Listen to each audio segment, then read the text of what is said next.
Welcome to the live again on the outdoor rink. Any questions that you have, feel free to fire away. We've got 4 or 5 that came in this week that I'll address, and I'll kind of go through those. But if you have a question, fire it away, and we'll get it, as soon as we can. We'll answer as many questions as we can. The last couple weeks, we've had really good feedback. A lot of great questions, which is awesome. And if you have an opinion on it, go ahead and fire it away. If you have an opinion on a skill that we're doing or something that we're breaking down, or you have a comment on it, go ahead and add it to the comments, and we can get some discussion going on that as well. So yeah, I kind of want this to be open, have some fun, talk some hockey.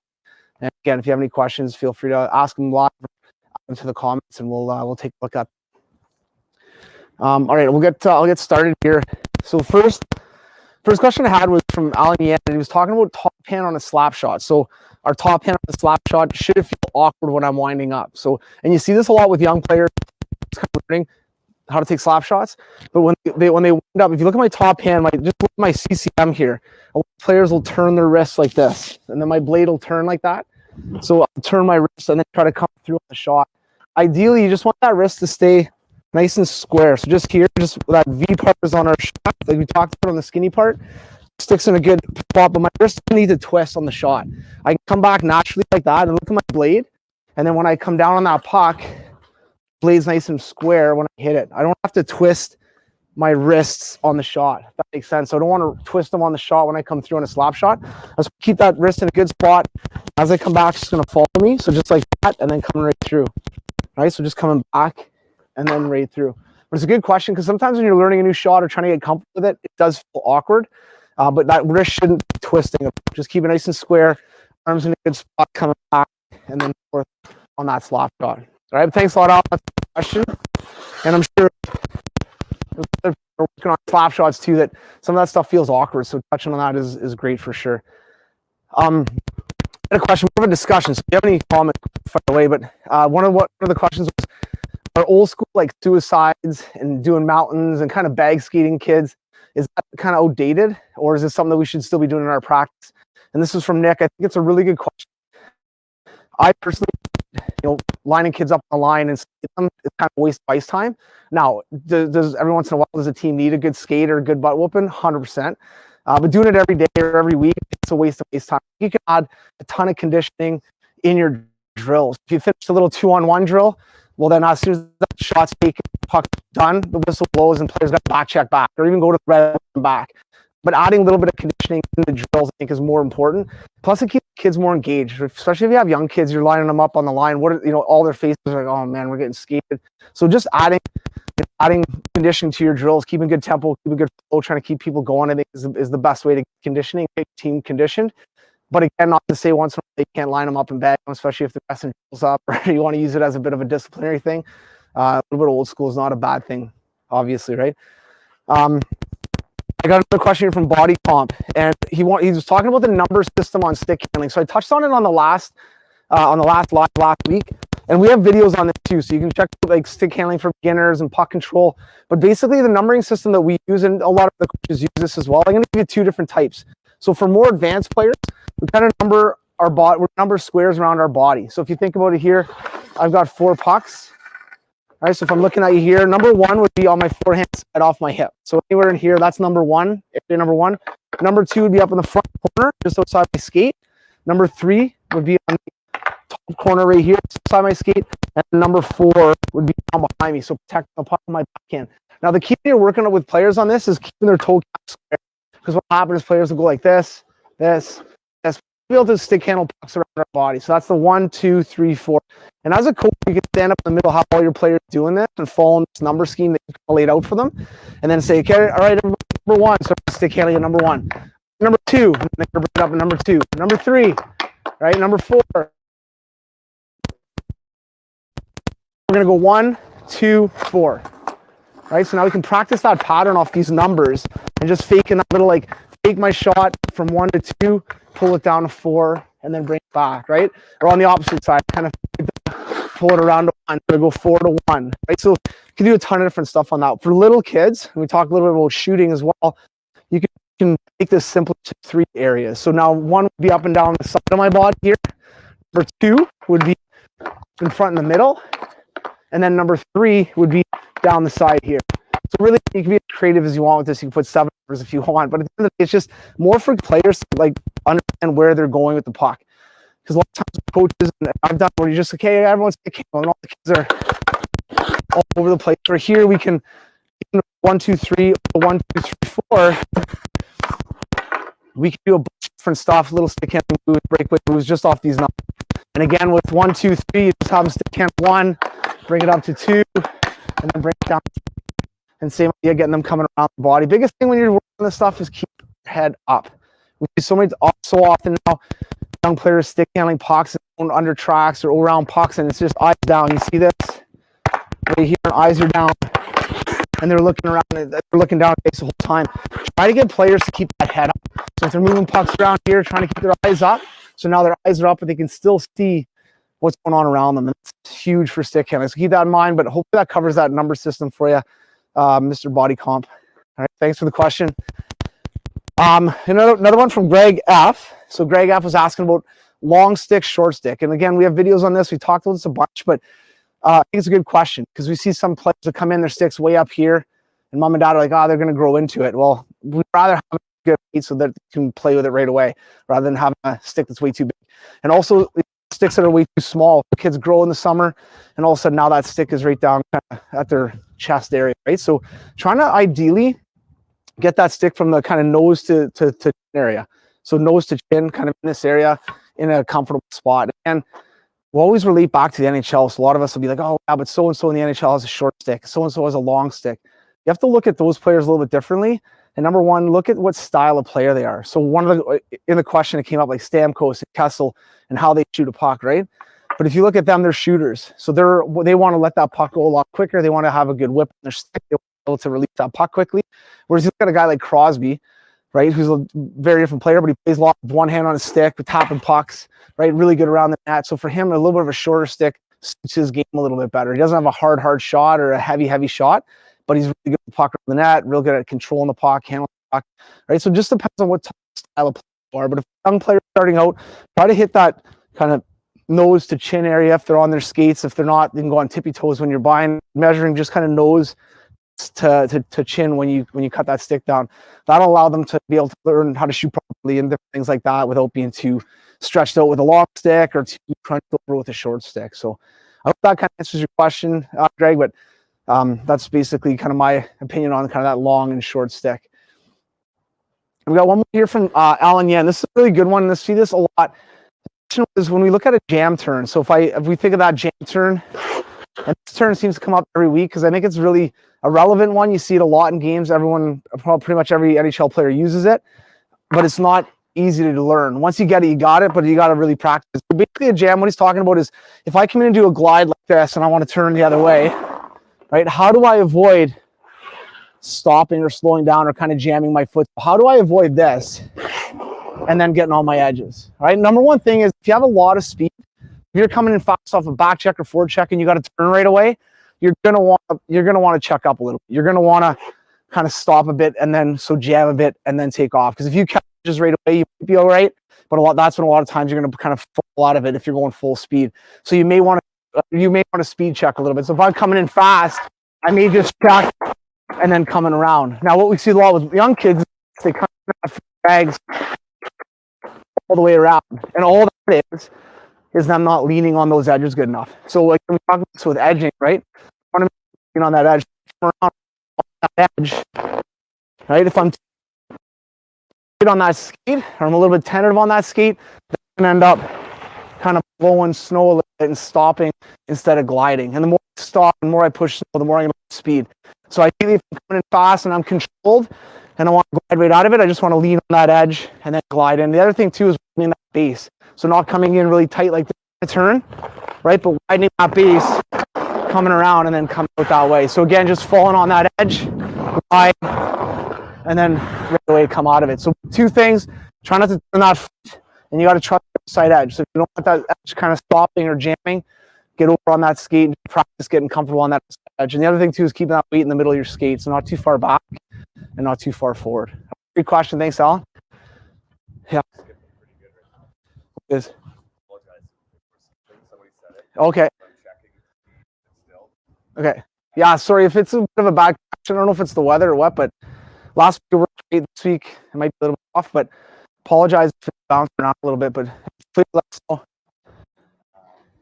I'm struggling with pinching his knees together for stability and balance instead of using a solid hockey stance. I reviewed the hockey position with, but it's not sticking. Okay, so this is a really good question. So the question is basically my son's knees are turning in a little bit. So, basically which is totally fine.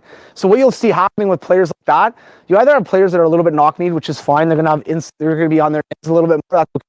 But some players that just are maybe a little bit weak to start, what will happen is when they stride, that inside knee is going to buckle a little bit like this, and that causes them to go a lot of side-to-side movement when they're skating. So you'll see, instead of skating straight type of players, and that knee's going to fall in. So every time they stride, that knee kind of falls in, and it causes both side to side.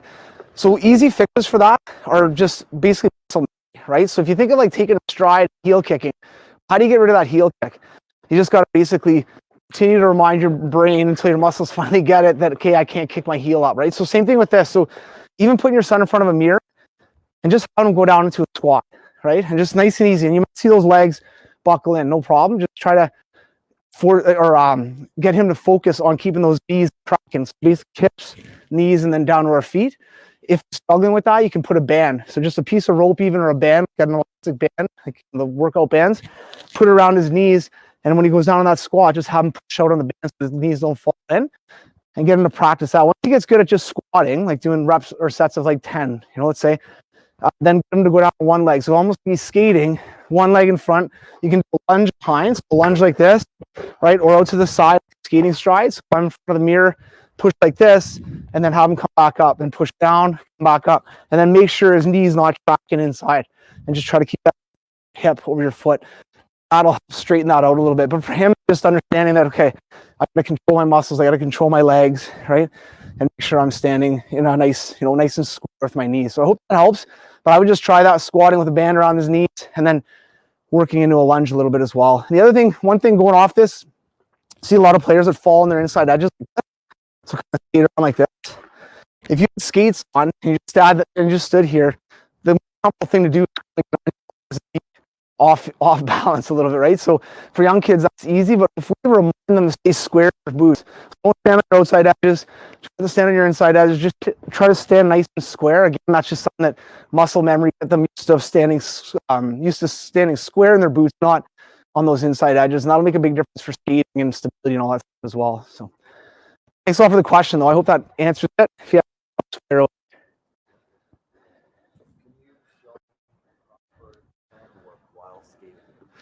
okay, so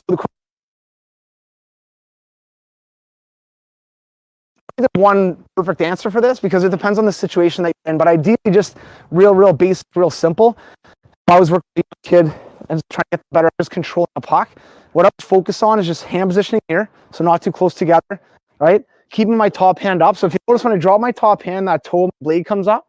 I want to keep that top hand up like this. So now I can use that whole blade to stick handle. All right, so keeping it nice and square. Yes, some players stick handle off your heel for sure. But you can think if I'm on my heel, now I got to get up to shoot, or I got to pass. If I can stick handle here, now I can do everything off this position. And the last thing is kind of, especially for players just trying to get better at the hands, is knowing how to manipulate blades. So cupping your forehand and cupping your backhand. So many players stick handle with that blade open, right? And it's a mess, right? So I want to keep the puck cupped in that kind of cup position on my backhand and on my forehand. And I would just have players work on simple little, like we talked about, the numbering system down the side of my body here. Just simple protecting the puck around here, right? And front, so puck out front of their body here. And again, if you notice my top hand, it's up and away from my body. So now I can bring it back to shoot, I can pass, but keeping that top hand up, it's nice and easy, cupping that hand, or cupping that puck, sorry. And when you're working on this, keep in mind your top hand's your control hand. So that's the hand that's going to control your blade. And that bottom hand's going to add a little bit of power so you can control that puck a little bit better. So keeping that top hand up and going off the offside of our bodies. I think it's really important to stick hand this side. I can shoot. I can protect the puck against somebody. I can make a play from here, out front of your body. So you're skating with players, and then you can practice bringing it back to your forehand or your backhand. And I really think it's important to work on the backhand side. So now whether I'm protecting a player here, take a shot, or even as simple as just bringing it back up. But those are the 3 areas I'd work on, just around that body, having the mobility to be able to get all the way around your body as you're sticking on that puck. But I hope that helps. But that's what I would do as I'm just kind of beginning or starting to get better puck control. And again, the huge thing there is keeping their head up. And not just eyes up here, but eyes up looking around. So if I'm stick handling here, I'm looking around. And as I'm doing this, training my eyes to be able to see my puck. So if I'm here looking around, I can still see my puck out of my peripheral vision. So keep working on that stuff and adding that to that stick too, for sure. Good. All right. Okay, I have one more here that came in, and it's from Steve. But basically, he's talking about when I'm shooting the puck, right? I get a lot of flutter on my puck. Okay, so we see this a lot with young players, but you're trying to shoot a puck on net. I want that puck to be nice and flat, ideally. And even at the you see fluttery pucks go in. Shooting a puck and it's consistently kind of fluttering in the air like this, right? There's a couple ways, easy ways we can kind of settle that puck down. Number one, so if you're looking at your own shot, watch your blade isn't opening up too early. So if I shoot a puck here, you can see this puck, if I open the blade up too early, then that puck's gonna flutter a little bit, right? So I wanna make sure that blade's cupped. So whether I'm wristing it or I'm snapping it, I wanna make sure my blade's cupped when I release that puck, and that's gonna allow me to keep that puck nice and flat and add a little more power on that shot when I push in that bottom hand. And again, if I'm wristing it, I wanna keep that puck as flat as I can, so I'll start from heel to middle and allow that puck to roll off, so heel to middle, and then allow that puck to roll off. And if I'm snapping it, then for players learning how to snap, I'd go kind of toe to middle, try to shoot off the middle of that blade and push on that bottom hand. Push, snap, and try to keep that puck as flat as you can. The other thing too is watch that top hand. So when you are shooting the puck, try not to over-rotate that top hand there on the release or when you're following through. Just try to keep it nice and smooth. You can have a little snap to your hands, obviously, on a snapshot where you're going to kind of snap down, but it shouldn't be a open up. It should just be a snap down and then follow through. And if you look at your follow through on most shots, your blade's actually going to open up as you come through. So you don't need to over-rotate it on that shot. All right, I hope that helps. Good. Okay. I don't know how the snow is right now in there, but it's not. It kind of died down a little bit as far as snow, which is good. What's that? Yeah. A couple more minutes. I've got one other one that came up on just a conversation that I was having with a gentleman the other day, and we're kind of fortunate. We're hoping anyway everything's going to be smooth, but our rinks are going to be opening back up next week, which is awesome. So we may be able to get back on the ice here in small groups, which will be great, and get some of the minor hockey players and players back on the ice, which will be awesome. So, and one of the conversations I had is when we get back on the ice, and for a lot of you players and parents and coaches, what should we do when we get back on the ice after a month off, month and a half off? Not even sure if the season's going to go. We have groups of 10. What should we do? And my biggest thing is let the kids have fun. Let them enjoy coming back. They're going to be pretty excited about getting back to the ice. I think the first couple skates for a lot of these players who haven't been, a lot of them been on outdoor rinks, but haven't been on ice rinks, just going to be kind of getting used to it again, getting comfortable, getting their wind back. But also I think the biggest thing right now is working on skills that'll translate into the game. So have some fun, bring some stuff on the ice if you want to, add some fun stuff to your practice. But I think, really focusing on a lot of stuff we talk about here and a lot of the questions that we had, but just keeping it simple, whether you're working on stick handling, so keeping the puck in a good spot, right? Or you're working on skating, working on shooting, but keep it fun and keeping it applicable to a game. I don't think it's realistic for a player to come through 16 cones and then come to the puck and then shoot. Right now, if another dribble problem, but I think a little thing where a player might come up and coming down the ice, instead of going around 15 obstacles, maybe there's 3 or 4, and they got to make a move from inside out and outside and get that puck in strong areas. So every time they cut left or right, that puck is in a good spot to make a play, make a pass, get a shot. And again, always keeping that head. Same thing with shooting. Work catching a pass, releasing the puck, little things like that. Depending on the age group, obviously want to kind of increasing that skill level and keep working on kind of more defined and a little bit harder skills. But for the young kids and all of them, just make sure they're having fun and add as much fun as you can, even like a skills practice where you're doing a skills competition.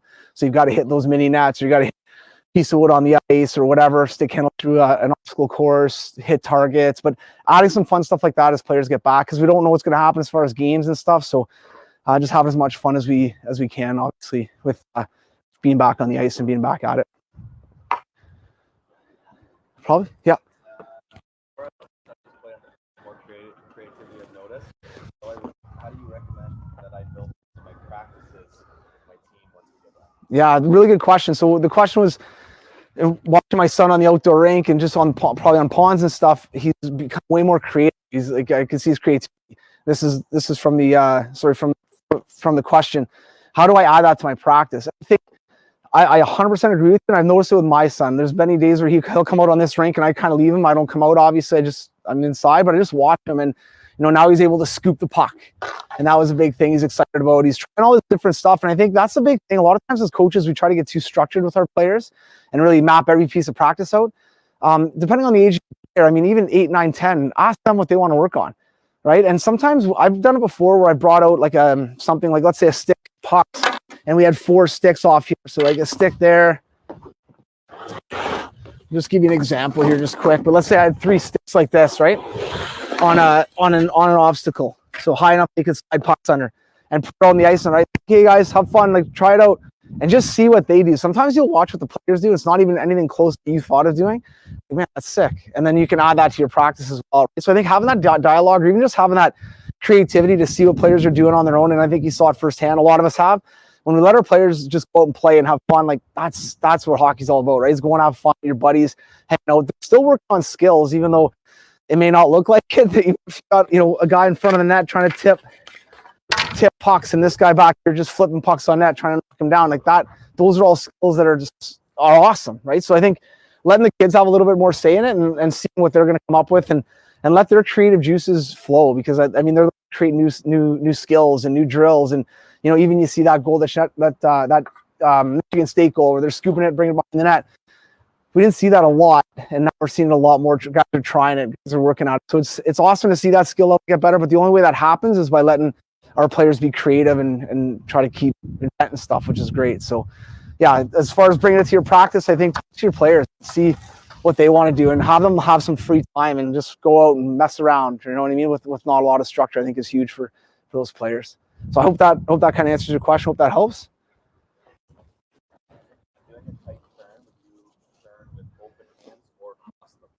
Yeah, really good question. So when doing a tight turn, and the question is when I'm doing a tight turn to my forehand side, so let's say I'm carrying a puck like this, and there's a lot of debate on this. So I'm coming in like this, tight turn. Should I tuck my hands under, or should I keep my hands away? All right, and this is I'm big on keeping our hands away. Now, when I first started teaching, I was a tucker. I was the one that taught this all the time. All right, with a puck, without a puck, tuck your hands. All right. I don't mind it. Like if you're really close to the boards and you got to get around tight, then you can, kind of cup your turn or swap those hands underneath each other a little bit.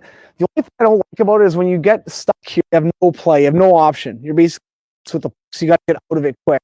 And what I mean by that, if I come in like this, I glide to my forehand side like this, I can't pass until, right? So I can't pass, so I open those hands up. So the alternative to that is keeping our hands on our hip, dropping our top hand a little bit, and keeping that puck in a nice tight spot so I can bring it around. Now I can tap it, I can knock it off the wall, but if I'm coming in like this, I drop that hand and then my stick's right there. So I can still turn tight, but now I've got that stick and that puck right off my hip, and I can make a play, make a pass, take a shot. So if I come out of it like this, right here, I'm still a threat. All the way around my turn, I'm still a threat to make a pass. So I'm not a big fan of tucking the hands under for that reason. Going to be times in a game where you might have to. Maybe you're protecting a puck around a player and you've got to kind of keep it out here to make the play. So I definitely teach players how to do both, but I recommend, especially top of the circle down the offensive zone, trying to keep those hands in a good spot, or think a defenseman behind the net and like this, just get a good spot, and then right away they can make that pass or make that play. Good question. A lot of debate on that, obviously. So I think both are important, but I think it's more important to teach kids not all stuck, crossing those hands. Yeah.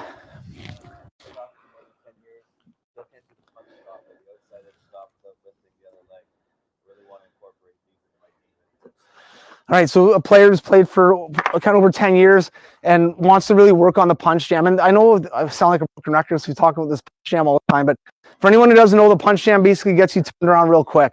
So if you're coming in, I'm going to turn this way, I'm going to punch my right and then come around right away.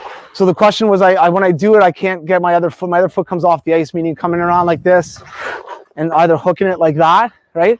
A lot of times we see this foot here kind of get choppy, or we catch our outside edge. The biggest thing here when you're doing it is start off slow. So step one for a jam turn, anybody out there, is just trying to stop with that 1 foot. So coming in like this, literally, and that 1 foot stop. Make sure you ball your foot. So on that big bump on your big toe, start really, really slow. Just turn that head, shoulders, and then try to get on that outside edge. So you're going to kind of come in the middle of both edges and then kind of stomp on your outside edge. So part two of that would be once I get this down, now I'm going to just ride this foot around. That's it. So now I'm just going to get my outside foot on the ice. I'm going to ride around on my heel. Okay, so that's important because a lot of times we talk about ball your foot. But as you're swinging it, it's hard to be on the ball of the foot on that back foot. You're going to be on the heel of that back foot. So as you come in, you're going to jam, heel around, and then number three, we'd add that crossover. So again, we're going real slow. Step one, I'm going to punch my foot. Two, I'm going to wrap this one around. And then three, I'm going to cross and then go. And then what it looks like kind of going full speed is coming in, quick look, jam, and then right away take off. So that back foot, we want to have it on the ice. We're going to widen our base. We're going to jam our front foot, load this left, come down, cross, and then take off. So if you break it down into those steps, just turn that foot, stop. Second one is riding that leg around, keeping it on the ice. And then third one's that cross. That'll help a ton, and just go really, really slow to start, and then slowly add some speed, add some speed, add some speed. Hope that helps. Yeah, so inside edge, some progression drills for inside edge work. I think the better players can get on their edges. It's massive for everything. I think the outside edge is the harder edge. So a lot of players struggle with their outside edge. But as far as inside edge stuff, even doing, I'll see this before, but just coming in on their inside edge, inside edge, inside edge. Now, when you're make sure that players keep their shoulders square. You see, box one of our shoulders square, this way, but keep our shoulders square, and then I big speed. See, again, I'm on that inside, and from there you can hang on to that seat, so you can kind of wrap almost like a big, but it's coming in like this on that inside edge, on that inside edge, and anything, make sure that this part of the body is turning their head and their shoulders, and then from that. Don't see is fun, but I'm coming on the side edge. I'm going to go down on one knee. I'm going to like this, drop on one knee here, around. It's way harder than it looks. It is for the 100%. And for me, adding little things like the practice, I don't mind. I love it. It challenges me a little bit, obviously, but it also gets them doing something that's a little bit different. You might see a while in the game, but just getting them better is huge. So if it's coming in, I drop it down and then push around on that foot. Come down, drop on one knee, and then push around on that foot. And obviously, adding it to drill. So if you have these foot, start drills coming up, right, and then pick up a line, and just having players working on the inside, no, on the glide, pass. Obviously better. And then you can see a lot of stuff too, like you'll see people doing one-legged stuff, so they're going kind of on their inside edge, outside edge, inside edge, outside edge. Again, it's for controlling the body. Is this applicable to a game? Not really, but it definitely works on balance and agility and all that kind of stuff. So I don't mind it at all. And on that right there, all you're going to do is you're going to make a C with your inside edge and then make a C with your outside edge. And when you're doing that, you're going to manipulate your body in order to keep momentum going, so you can trust that inside and outside edge. So as I come through, I'm just going to move my body around. So I'm going to kind of come up and down a little bit here, and then outside edge, outside edge. So as we come around here, inside edge, outside edge. Right, and I'm just manipulating those feet as much as we can, and just kind of trusting those edges on inside and outside. And a lot of up and down movement, right? I don't mind it for balance, but it's got some habits in it that I don't love, but it's definitely something you can add that's kind of fun. Players love it. With little players, just even make big C's with both feet, so forwards and backwards, but just pushing those inside edges in and out. So push, here you're going to push your toes out, pull your heels in. Right, and then as players get more advanced, you can have them crisscross their feet, so they're going inside and outside edges, right? There's a bunch of different stuff that you can do. Just getting players comfortable on their feet kind of rolling their ankles a little bit, stuff like that. So I hope that helps. There's a ton of different stuff you can do for edge work that can add to your practice just in warm up or anything like that. Okay.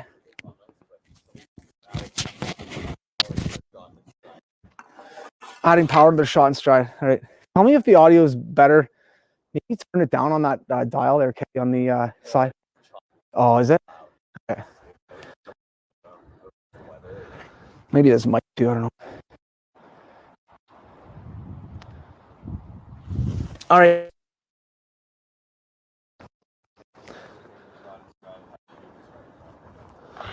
Okay, so how to shoot and stride with power. The beauty about shooting and stride is that you're going to generate a ton of power because you're going to be able to add a little more flex to that stick, right? So if I'm shooting off my inside foot here, right? Ideally, I talked about this I think before, but even without a puck, I just want to be able to step in and then shoot. So I step in with the foot and snap at the same time. What that's going to do is add power to my shot by getting my body over my stick, put on that bottom hand, and then drop.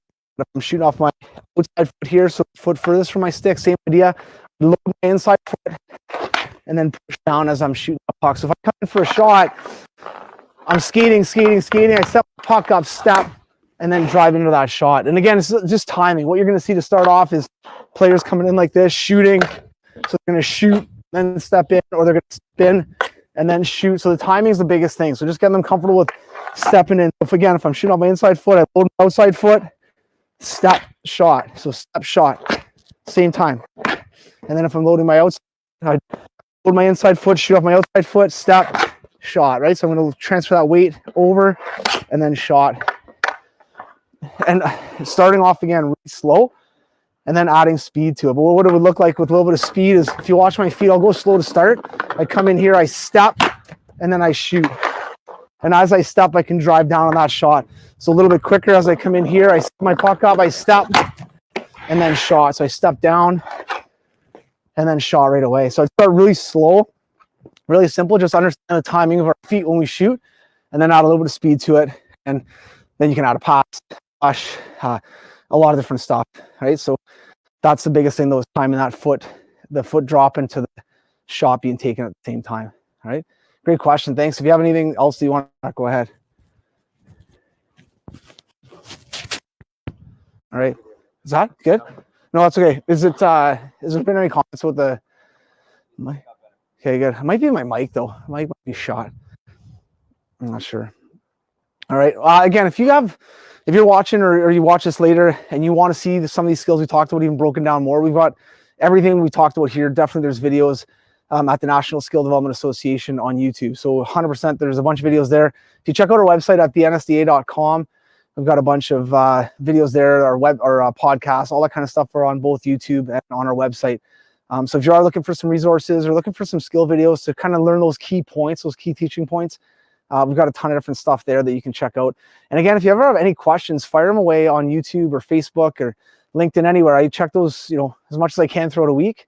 And I'll try to get back to everybody who asks questions or has skill questions or wants to jump in a dialogue about something.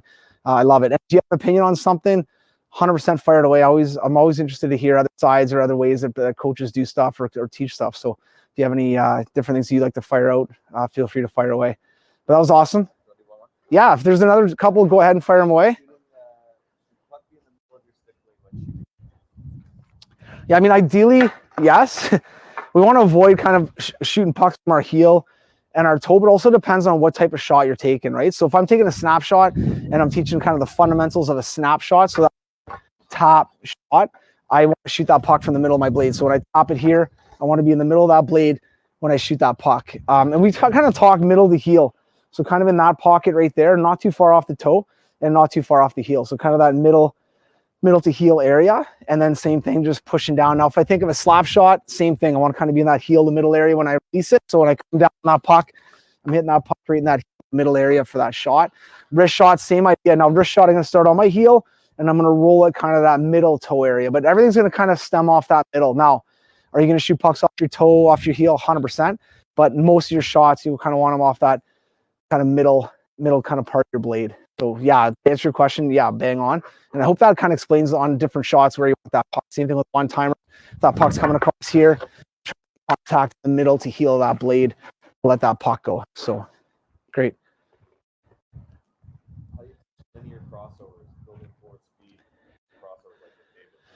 Yeah, that's a good question. Well, McDavid's pretty good at ice hockey, so he's. I mean, a lot of these guys, McKinnon, McDavid. I mean, again, you gotta look at those guys as the elite of the elite. But, and I'll ask you this question. So if I'm skating and you're skating beside me, and we're gonna go up the ice, and I'm gonna race the puck. If you're doing linear crossovers, and what a linear crossover is, hard to understand sometimes because linear straight crossing over, you're gonna go side to side. Basically, if you made that line really wide, put it in a road, that's your line, and then you're crossing over kind of side to side. So back to my question, if we're same speed and you're crossing over the whole way down and I'm going straight at that puck, I'm going to probably win that race every time, right? So you're not going to be necessarily more speed by crossing over. So if I'm coming up like this and crossing, I'm not going to necessarily pick up more speed. The guy going in a straight line will beat me for sure. But what a linear crossover does adds deception. So if I'm coming out of my zone and through the neutral zone, and you see McDavid do it all the time, as he's crossing, he's not just crossing for no reason. He's crossing the shoulder. He's going to go this way. And if you ever watch McDavid's eyes, he's looking this way, and then bang, cuts back and goes the other way. So I think linear crossovers are great. If I'm coming down on, let's say you guys on where the camera is, I'm coming down on a straight line, really easy to defend. If I'm coming down on crossing side to side a little bit, now it's hard because I can cut back quick, I can move quick. So I think the linear crossovers are not necessarily to pick up a lot of speed, right? Hopefully you already got some speed and you're moving. They're going to definitely help you increase speed a little bit, but it's more to be deceptive and keep defenders guessing a little bit as they're coming up the ice. And that's why I see a lot of players do it. Patrick Kane's awesome at it. And players don't know how to play them. Whereas if they're coming down a straight line, easy just to play them on the wall. If they're crossing side to side, you've got to appreciate that they might that way. They might come back. So it adds a lot more confusion for those defenders. Hope that helps.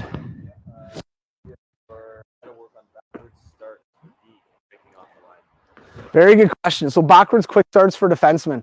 And ideas on how to work with them. And this is like, we've got a small rink here. Obviously, it's a little shoebox. I love it. It's been fine. But it's a perfect size rink for quick starts, backwards quick starts, shooting pucks, right? So even if you have a puddle you're working off of, you can work on a quick backwards start. And if you think of a quick backwards start, so if I'm on the blue line here and I got to get off the line quick, you see young players do this, like, skate forward, turn around, and then skate backwards, right?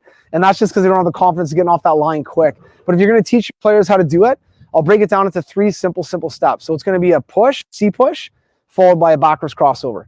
All right. And we want to limit how many crossovers players take. So ideally, young ages just add 1, and then as they get better, maybe 2, but that's probably max. Ideally want them to come off with 1 or 2 crossovers and then rate in full, like 3/4 speed, and they can adjust their speed as they get going. But real simple. And the other thing too is I tend, as players get older, not to start them off sideways like this, because in a game, they're not going to be on the blue line like this. They're going to be like this on the blue line. And then to learn how to turn their feet quickly, and then we're going to have that C push. And that C push is going to be about half a C push. So, you NHL defense from the blue line, you're turning and going. I wouldn't want that C. I just want a quick little C. And as I make that C, I'm going to snap my toe off the ice. As soon as I pull that toe off the ice, my inside foot's going to be pulling through my body on that backwards crossover. So again, I've got my push, and then I've got my push to my backwards crossover. I'm going to be standing here for my toe caps, quick little push, I cross, I snap those toes, and now I'm trying to get back in that straight line right away. And again, a little bit more advanced, we'd add that second crossover. So I'm here, I turn quick, 1, 2, and right away I'm coming back off those crossovers and trying to find that straight line. What we don't want is players doing this, taking off like this, doing 3.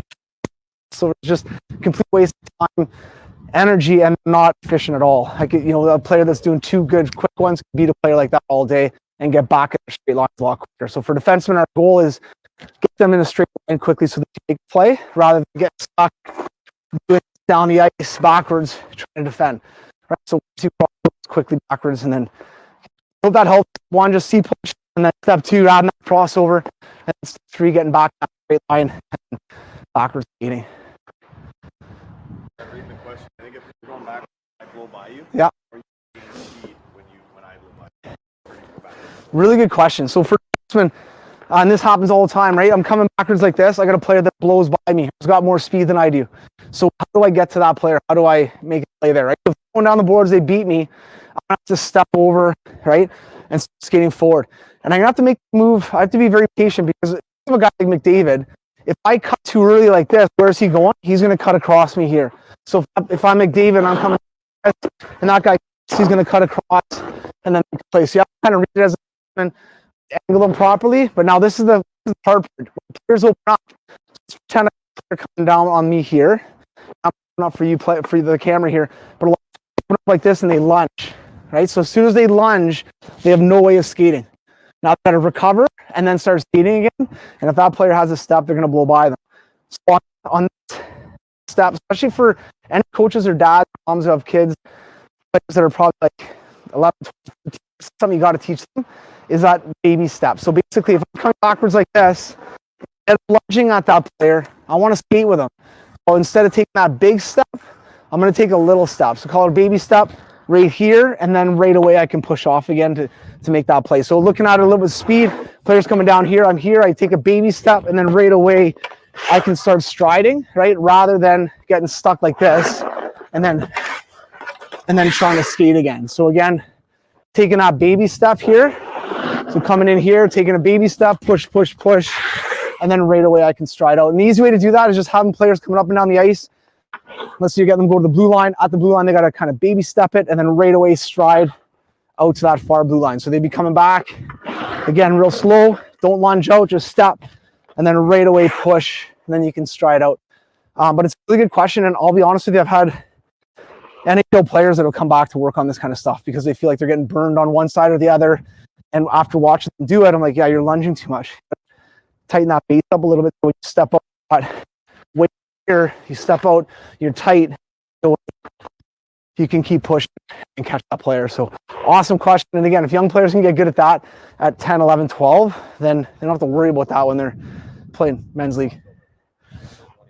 Yeah, so the crossover, on that backwards kind of opening up, crossover, no crossover. So what I mean is, coming in like this, do I step right, or do I cross over out of it? If I'm in here, do I cross and then step? Both are fine. Obviously, no crossovers efficient, a little bit more efficient, not tangling your legs up. But if you need speed and you want to pick up quickly, crossover is huge. I'm a firm believer that you got to cross over. And I think what happened years ago in the NHL is the big guys, the big defensemen, like, no, you can't cross over, no one's crossing. So you see a lot of this, just shuffling, shuffling, shuffling.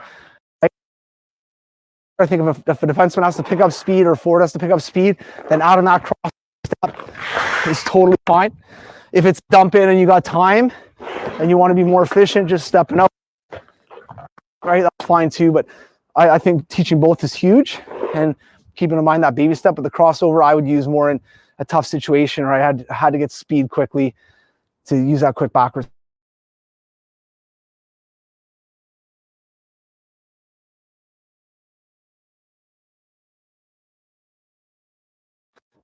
Thanks a lot for everyone who joined, and the questions we got this week were great. So if you have any questions that pop up, or you're talking to your son, daughter, other coaches, feel free to fire them away or put them up on YouTube or Facebook, and then we'll address them next week. I'm going to try to keep doing this as long as the rinks are decent, and try to keep these little lives and have some fun hockey talk for me as well. I love chatting about hockey, so it's always good to get on here and answer some questions and have some dialogue going, which is great. So, but look for other skill videos like that. Check out National Association on YouTube or Facebook, or you can check out our website at nsd.com.